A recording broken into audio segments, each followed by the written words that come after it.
Now what I'm going to do is I'm going to share the little 5-minute video that I created for a lightning talk at Geography 2050. And not with the narration that went with it when I was delivering the talk live, but I want you to try to identify some story elements. And then I'll go through and I'll think about what I was thinking about and I'll add those elements in. But I want you to think about it.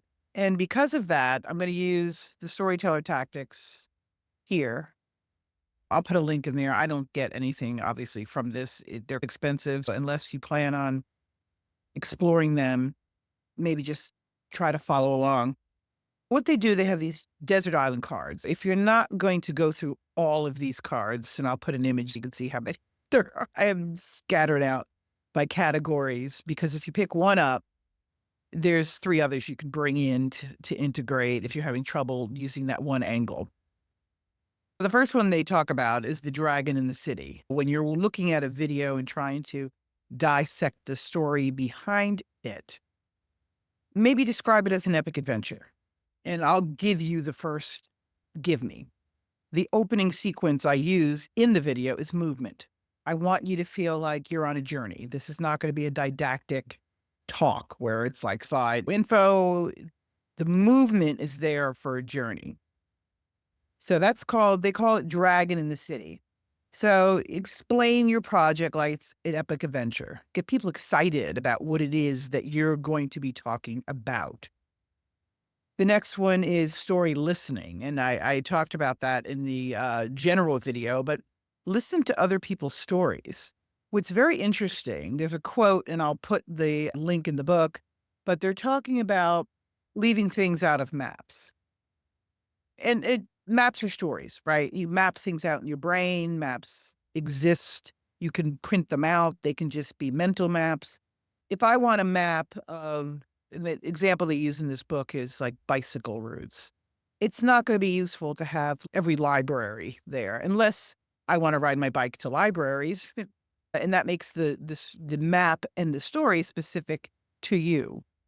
And it's the same thing if you go into QGIS and you want to put some OSM data on there. If cemeteries aren't germane to your story, why would you put that structure there? Because it makes the map too crowded. Same thing with stories. We have to focus. And sometimes we don't give sufficient attention. And then sometimes there's no interest. And we have to think about that when we're telling stories. The next card is Trust Me, I'm an Expert. Tell me a story that shows your character and values in action. And often I think about that because when you only have 5 minutes, even if you only have 45 minutes or you're standing on a stage for an hour, people want to know why you, why now, and why should I listen to what you have to say? So you want to share something that makes people's shoulders relax and they realize they're in a safe place and they're going to learn something, hopefully. And then pitch perfect. Convince me to back your idea. Even if you're not selling anything, how are you bringing me along? And I'll give you another hint from my story. Like when you talk about climate science, you don't want to sound like you're scolding people, right? You want to keep it conversational. But you also want them to be thinking about what you say. So I take something that's not my creation, something from a reputable news source that says that there's 1 teratons approximately of living mass on our planet. And for the first time in history, that number has been outstripped, equaled and outstripped by our garbage, our stuff, our concrete, our buildings, our infrastructure is now past 1 teraton. And the reason I included that is because with this grow mentality, and AI is going to make things faster, more efficient, grow supply chain, we're already beyond the planet's carrying capacity of living biomass. I want to introduce that idea that what I'm saying isn't me proselytizing to you. I am just bringing up this evidence that, you know what, the living biomass is now outstripped by our stuff. And I can tell you, post talk, several colleagues, one from the federal government came up and wanted that actual resource, and I shared it with them. And then there's man in a hole. Basically, man in a hole means you're climbing yourself up. Like you started down here and you have to get back up. What could it be? It could be a divorce. You lost your job. Sharing one of these stories that makes you more relatable. Every fear you faced and every lesson you learned along the way is a very powerful way to pin a story. And then movie time. Movie time feeds back again to the little video that you watched that is, or you're about to watch.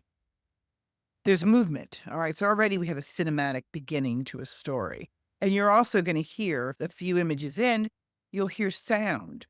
What does the sound add to the story? That's a movie because you want people to have a movie playing in their head.